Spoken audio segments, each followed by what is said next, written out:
Thank you. On Tuesday, the Sex Discrimination Commissioner, Kate Jenkins, released her report about workplace culture in Parliament. That same afternoon, a male senator from the Coalition Party, David Van, was accused of making animal noises at Tasmanian Independent Senator Jackie Lambie while she was speaking during question time. How can we have any hope that our politicians will take direct action on these recommendations from the Jenkins report if this kind of behaviour continues to happen from our elected representatives?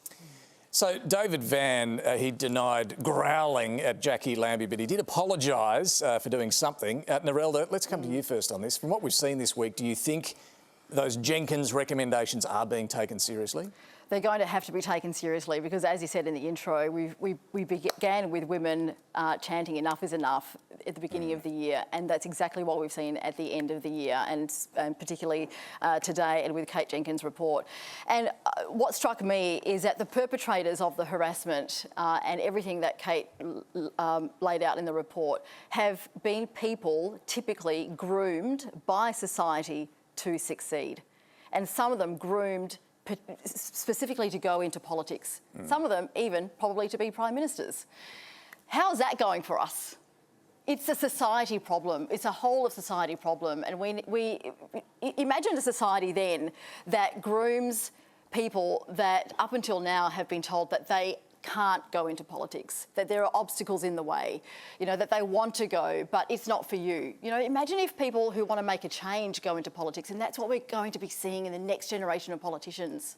It's about the message that goes through to that next generation. Look, he wasn't the only one apologising. The Greens Senator Lydia Thorpe also apologised for saying to Liberal Senator Holly Hughes, "At least I keep my legs closed." It's really been a shocking week in terms of parliamentary behaviour. Missy, do you think anything's really changed this year? As far as in Parliament? That behaviour in Parliament in particular? I think that it's going to be something that's a slow change as far as, more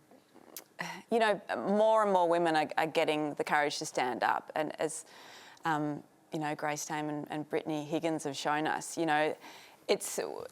we're now in this kind of generation where these young women are feeling like they can stand up and call out abuse and they're not going to be shut down. And in fact, they are strong enough to start movements because there are so many women that have had the same experiences in their workplace, and they're looking to Parliament to show them, the blueprint of how a workplace should look. It should be the pinnacle of workplaces, Parliament, but it is so disappointing to all of us to look at that and go, well, even they've got it wrong. Even Parliament is rife with abuse. So I think, like Narelda said, they're going to have no choice after this, especially because this report is so specific in its recommendations, and it's very pragmatic, and it's going to be very useful, I think, because there's very specific things that they're going to need to carry out. We also saw today Alan Tudge stood aside from the ministry and an investigation launched after his former staffer, who he had a consensual relationship with,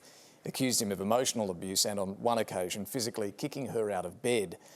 These are claims he denies. But just going back to Toby's question, John, to you on this, you've worked in that building, you're a former Liberal staffer. When are we going to see a better standard in Parliament? Well, as you said, David, I've worked in Parliament, and Parliament is far from the pinnacle of a good workplace. You have politicians on both sides who are terrific at stacking branches, but can't manage, can't lead, wouldn't find a lower middle management position in the private sector.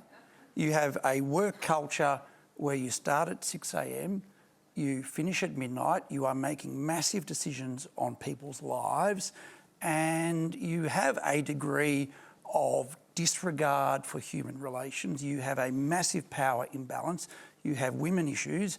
And then on top of that, you have a whole question of respect between ministers and MPs and their staff and the public. So I think this year we have seen a good discussion about the people we vote for starting to act better, treat us better and treat each other better.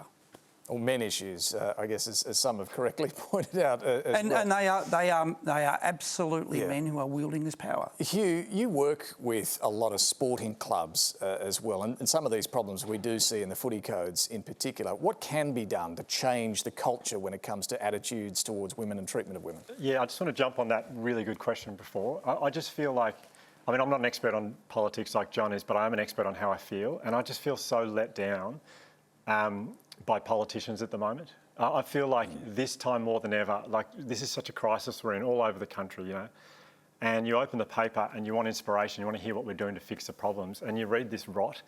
I just think we deserve, as Australians, I just think we deserve so much better than we're currently getting. So, yeah, I think I agree with it, you know, what everyone said. And there are, you know, unique circumstances when it comes to Parliament and the fact that they're elected and so on. But if you're trying to change attitudes at an individual level, what have you experienced as a successful approach? Yeah, okay. So sporting clubs, I've seen some really beautiful stuff happen, and I can only comment on what I've seen. You know, I think the younger generation of boys, especially coming through sporting clubs, I see some really special stuff. I had a terrific club, Port Adelaide, a 19-year-old kid got up and spoke about his sister's struggles with addiction, the fact she'd gone missing for a while, and he did that in front of a room full of 45 men, and they all got up and hugged him at the end of it. A lot of tears in the room, and I was so moved by that. And one of the senior players one of the coaches who's in his 40s said, that never would have been okay 20 years ago. And I just feel like times are definitely changing. And when I saw that, when I saw those men giving this 19-year-old a hug, it gave me great hope for the future. Arj, do we have a particular problem with our politics in Australia compared to the US, or is this a problem everywhere? First, I just want to say, wow, this show is really serious, isn't it? So far. I got the night's young. I mean, I'll get used to it, but the reason I'm here is because I'd never seen the show, and I got an email from your producer saying you want to be on the show, and I was hanging out with Akmal, the comedian Akmal, at the time, and I said, do you think I should do it? And he said, oh yeah, you'll love it. It's just like Good News Week. And so I think he's at home laughing right now. I'm pretty good, but listen, Hugh talked about being let down by politicians. I mean, try living in America for the last 4 years. I mean, what a train wreck. And that's not over yet. In fact, it may be getting worse. I don't know. But absolutely, politicians are, they've been running amok probably for decades. And maybe now, because we're in the age of information and more people are getting heard, which is a great thing. And I think the public maybe is getting more angry and wants change. So I don't think it happens quickly. I think social evolution is slow, and it doesn't go automatically. But you know, I'm hopeful too.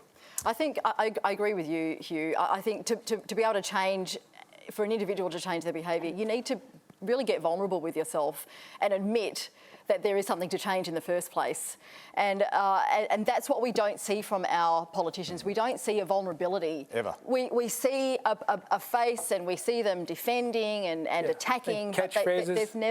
There's never that vulnerability. And there's so much rot in Parliament. You know, there is so much rot in that building that I think, you know, we all know what it looks like when we get a COVID deep clean. I think we need to go in there with PPE that is made of just decency and just have a deep clean of that building.